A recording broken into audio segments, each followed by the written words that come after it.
In other words, if we have a target, that's what I'm aiming for. And creativity comes to the forefront whenever we ask the question, okay, so I have a goal, how can I hit it? I got a target, how can I hit it? And creativity is the answer to that. Now, how many of you feel like you're creative? How many of you feel like, well, not that much? All right, well, here's why you think that. Because you've never painted something like the Mona Lisa. Oh, I'm not creative. Or I never composed a symphony, so I guess I'm not creative. But the fact is, you're all creative. How many of you ever came up with an awesome excuse to cover up what you did wrong once? And it worked, right? And it worked. Well, you are as creative can get. And as we're all creative, the problem is we can't always draw on as much as we want. It's like if you have a friend who's always funny, introduce them to somebody, hey, this guy's really funny. And they say, oh yeah? Say something funny. You know, so it'd be neat if we had a little button on our left shoulder that said creativity button. You push it and all of a sudden you're creative. But we've got creativity if we ask the question, how can I get there? If we don't have a target and we don't have curiosity about how to achieve it, then we have neither drive nor creativity. Finally, we've got the other part of our brain that keeps us safe and sound. This is what we might call the regulation or the regulatory part of the brain. This kind of asks the question, is this activity within my comfort zone? Do we all have comfort zones? Yes. Of course we do. And comfort zones by definition are comfortable. And we just like it. It's like that old chair, that old pair of boots. It's comfortable. And we can just relax into it without having to really stress out much at all. It's okay to have comfort zones. If it's within your comfort zone, for example, to not exceed the speed limit by a whole lot, that's really good. Sometimes these comfort zones are healthy and they're really good. The only problem is they also impact our ability to change. A prime example of a comfort zone is drawn from the HVAC world, heating, ventilation, and air conditioning. If we were to set our thermostat at 70, because that's what we like, if we had over-engineered the thermostat, then as soon as the temperature came just a hair above 70, what would happen? The air conditioner would go on. And as soon as it went just a hair below 70, what would happen? Turn it off. The heat would go on. And the problem with that is it means the heat and the air is constantly running, which is not efficient. So engineers designed this so there's a little bit of play. Temperature might be able to go up to 71 or 2 before it turns on the air. It can go down to 69 or 68 before it turns on the heat. Within these limits, everything's fine. But if we get outside of those limits, a change is forced to occur by the thermostat. So as long as we are within this, we have what the Eagles called a peaceful, easy feeling. It just kind of flows simply and it's really, really cool. But the minute we step outside of our comfort zone, oh my gosh, all kinds of things happen physiologically. We feel tense. We get very uptight. Our body posture changes. The sweat glands open up in all kinds of unfortunate spots in our body. And when we're out of our comfort zone, it is unbelievable what can happen to us. And the reason for that is right back here. We can go a certain level above or a certain level below. But if we get beyond that, kaboom, we've got some issues. So let's see how this plays out in real life. I hope someday you'll all have a chance to meet my wife. Light of my life, wonderful. She is also an immigrant from Portugal. Came to this country when she was almost 14. And so it was one of these odd things. I'd always pictured asking the father of the woman I wanted to marry for permission for her hand in marriage. The problem was, I couldn't say any of those words in Portuguese, and my future father-in-law did not speak English. So they lived in a Portuguese immigrant community in Massachusetts. And after we were engaged, she said, Mom and Dad want to have you over for dinner. Well, the day before we'd had lunch, and it was a wonderful dish, kind of like red beans and rice, that I absolutely fell in love with. And she said, no, dinner is going to be really special. It's going to be a delicacy. Mom makes it brilliantly. We don't have it very often. And I said, sounds great. What is it? She said, it's called polvo. And I said, what? She said, polvo. And I said, well, how do you spell polvo? And she said, P-O-L-V-O. And I said, oh, that's those boxy Swedish cars that are really safe? And she said, no, not a Volvo, polvo. And I said, what the heck's polvo? She said, you'll find out. So we sat down in the big dining room, And there were about 12 relatives all over, all these aunts and uncles, and nobody speaks English. I don't speak Portuguese. And they're all staring at her, because how dare their daughter marry a foreigner? So they're all kind of staring at me.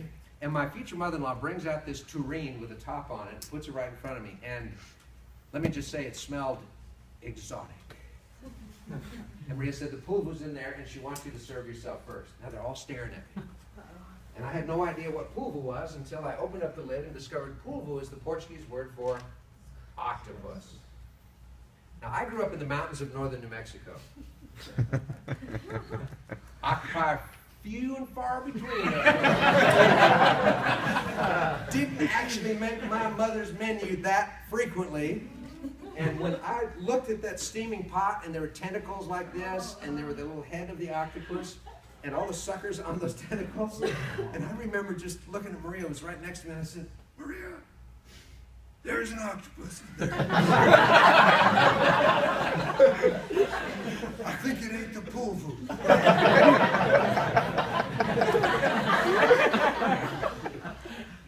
She said, well, pulvu is octopus. And I said, honey, people don't eat octopus. Octopi eat people. You know, this is not right. Now, keep in mind the setting. They're all staring at me. All these little Portuguese people staring at me. And I married this woman that I love, and so I ladled a whole bunch of it on my plate, and I quietly said the missionary's prayer. Lord, I'll get it down if you'll keep it down.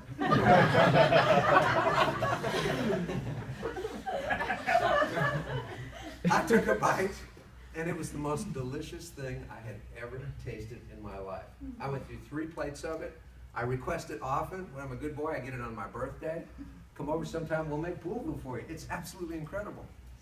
But how many of you have had a similar reaction when presented with a food you've never, ever tried before? Would you like some of these Brussels sprouts? No, I don't like them. You ever had them? No. Just no, I don't like them. True? We get that feeling once in a while. This is because our self-image doesn't have to be formed by true experiences. It can be formed by other kinds of experiences. I mean, ever since The Walking Dead, I have disliked zombies. Before that, we were tight. We can be influenced by things that go on, which is powerful. So let's figure out, how do you put all this stuff together? A stimulus happens. This could be a sensory perception. And the first thing we do is we sort it out. Is it an emergency, or can it wait a little while? Then we say, what is needed from my mental resources? Do I need to provide any drive or creativity? Is this in my comfort zone? As a result, I've got some kind of a direction, and as a result of that direction, I'll be able to respond. But how many of you think it takes that long? No. So again, throughout the day, countless times, something occurs, we sort it out, refer, we get some resources, get some direction, we respond. But do you think it takes that long? No. Instead, it's more like this. Something happens and we respond. And all of this stuff going on in the background, Subconscious. with the speed of light, is completely unknown to us. Would you like some Brussels sprouts? No, I don't like them. The power of this is really important. Because as we begin to measure our own habits, our own reactions, most of them are rooted in our self-image, which may not have been created by us consciously, but it was created by circumstances and scenarios that happened in our lives. Is that making sense? This helps us a whole lot when we're trying to figure out why we're scared of certain things. A lot of surveys go on about things like, what are you afraid of? And years ago, the Book of Lists surveyed American adults, and they asked them about their biggest fears. Number 4 on the list was dying a horrible death. And number 1 on the list was public speaking. You get the connection? This means the average American would rather die a horrible death than give a speech. And I began thinking, why in the world are people so afraid of public speaking? I believe it's rooted in childhood. How many of you remember when you were 5 or 6 or whatever, and the teacher said, okay, you need to give a show and tell, or you need to give a report in front of the classroom? Remember those experiences, maybe in grade school? I remember the first time I consciously remembered that, I was in the 6th grade, and we were supposed to memorize the story and recite it to the class. Well, I was so kind of scared, I actually memorized 2 different stories, and I got the titles of the 2 mixed up. And everybody knew what the stories were, so I said the title of story A and began to tell story B. So the minute I did that, my friends started going, and so I started over. And I gave title A and began with story B, which they all knew again. Now my friends are just, they're laughing out loud. They're going, this kind of thing you can do. And I just didn't know what was wrong. So, okay, guys, this is for the men. When everybody's laughing at you and looking at you and you don't know what's wrong, you know something's open. You just gotta know. Hate you. And you don't know how to check without everybody knowing that you know that they know. So I pretended to drop a non-existent pencil and bent down on the way up. I checked. Nope, it's closed. That's not it. So I started over again with title A and story B, and now my friends are rolling on the ground. I look up at the teacher, and she's going, she's kind of laughing too, and it's just horrible. Finally, agony ended. It was recess. We went out to the playground, and they all said, "You were so stupid. It was so funny." So, record, record, record, record. Stop, rewind, play. Go back into the classroom. I see the teacher, and she kind of smiles at me. What I remembered was rewind, play, and she goes, I look at this girl that was really cute that I liked a lot, and she's kind of smiling at me, and I think, she's laughing, she laughed, picturing all this stuff again. I go home at the end of the day, and my mother says, "How was school?" Stop, rewind, replay.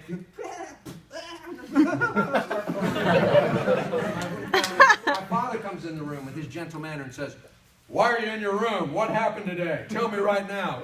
Stop, rewind. And it was just horrible. And the fact is, most of our first public speaking experiences weren't the most pleasant. If they were, you love public speaking. But it was so traumatic because when you're 12 years old, you're just developing a cool card. And when somebody perforates it, decimates it, it just hits you in the core because it's just so agonizing. So what happens with a great many people is they get older and they've totally forgotten this experience. Totally forgotten it. Now you're a professional at work, and the boss says, "Jay, we need you to give a presentation Monday at the company meeting." And you say, "Aye, boss, no problem." He goes home to work on it during the weekend, and as the weekend goes, Jay starts to feel kind of bad. You know, he's, "Oh, man, my throat kind of hurts. I better get some lemon water or something." Oh. By Sunday, it's like, "Wow, this is awful." And by Monday morning, "Oh my gosh," calls the boss. "Boss, I have laryngitis. I can't talk." I'm like, "Oh, really? You've totally lost your voice?" "I can't talk." She says, "Oh, that's okay. We'll get somebody else to do the presentation. Hope you feel better." "No, thanks, boss. I hope I feel better, too." In other words, to prevent the agony of public speaking, his body said, "Come back into the comfort zone. Stay home. I'm going to make you sick." Because the physiological response to something we're afraid of can be that powerful. We erupt in sweat. We start trembling. Our immune system is weakened. The body is trying to do anything it can to keep us out of that situation of perceived danger that's outside of our comfort zone. How many of you can relate to some experience or time in your life when you couldn't even understand your own reactions? Why am I so freaking nervous?